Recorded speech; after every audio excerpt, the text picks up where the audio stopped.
Një përplasje mes qeverisë së prokurorëve, njohur si Këshilli i Lartë i Prokurorisë dhe institucionit të varur nga Ministria e Drejtësisë, që është inspektori i lartë i drejtësisë, i cili verifikon çdo shkelje të prokurorëve dhe gjyqtarëve, ka marrë zgjidhje në gjykatën administrative.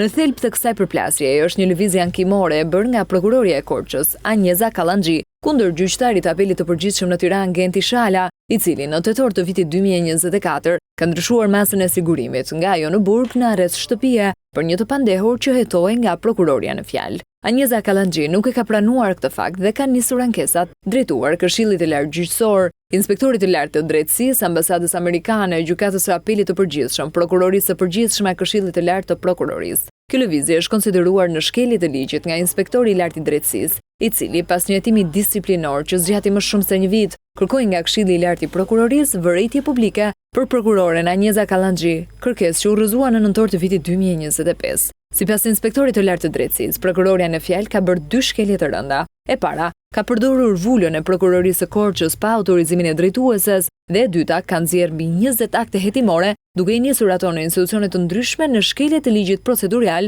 dhe që përbëjnë nxjerrje të sekretit hetimor. Por KLP në vendimin e saj nuk i konsideron shkelje, as nxjerrjen e materialeve hetimore dhe as përdorimin e vulës së institucionit. Gjykata administrative, pasi shqyrtoi çështjen, ka vërejtur shkelje të rënda në analizën e bërë nga Këshilli i Lartë i Prokurorisë, që sipas saj nuk ka qenë koherent. Shkeljet kanë qenë në 2 raste. E para, për përdorimin e vulës dhe e dyta për nxjerrjen e sekretit. Gjykata vlerëson se një arsyetim i tillë nuk përmbush standardet e kërkuara për një ushtrim të rregullt të pushtetit diskrecionar, për sa kohë që nuk trajton në mënyrë të plotë dhe të drejtë për drejtë raportin ndërmjet veprimeve konkrete të magjistrates dhe përgjegjësisë së saj funksionale në raport me kompetencat që i takojnë drejtuesit të prokurorisë. Por si e vlerëson gjykata administrative vendimin e Këshillit të Lartë të Prokurorisë për nxjerrjen e sekretit hetimor?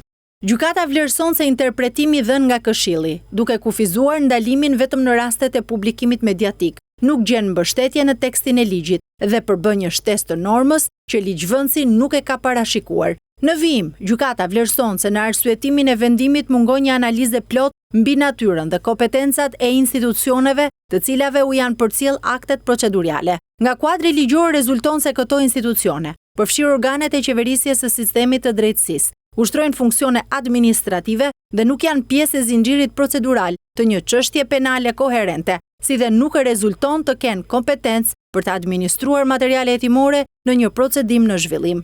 Gjykata konstaton gjithashtu se në vendimin objekt gjykimi mungon një analizë plot dhe argumentuar mbi dërgimin e akteve hetimore pranë një përfaqësie të huaj. Për të gjitha këto arsye, gjykata administrative ka vërejtur se i vetmi organ ku prokuroria duhet të dërgonte materiale kundër gjyqtarit Genti Shala është Inspektori i Lartë i Drejtësisë. Për këtë arsye, gjykata ka kërkuar kthimin e çështjes për rishqyrtim, duke urdhëruar Këshillin e Lartë të Prokurorisë për caktimin brenda kufive të diskrecionit të tij, marrjen e një mase disiplinore të përshtatshme dhe proporcionale në raport me shkeljet disiplinore të kryera nga prokurorja Anjeza Kallaxhi. Vendimi i Këshillit të Lartë të Prokurorisë ka qenë i ndarë. Pakica ka qenë kundër veprimeve të prokurores Kallaxhi. Ndërkohë edhe vendimi i gjykatës administrative ka qenë në të njëjtën linjë me atë të pakicës së Këshillit të Lartë të Prokurorisë. Prokuroria e Korçës Anjeza Kallaxhi aktualisht është nën hetim disiplinor. Ajo nuk ishte e pranishme në seancën e gjykatës administrative, vendimi i së cilës u dha në 24 mars 2026. Nga ana e Këshillit të Lartë të Prokurorisë ende nuk është caktuar një datë për rimarrjen në shqyrtim të kërkesës së Inspektorit të Lartë të Drejtësisë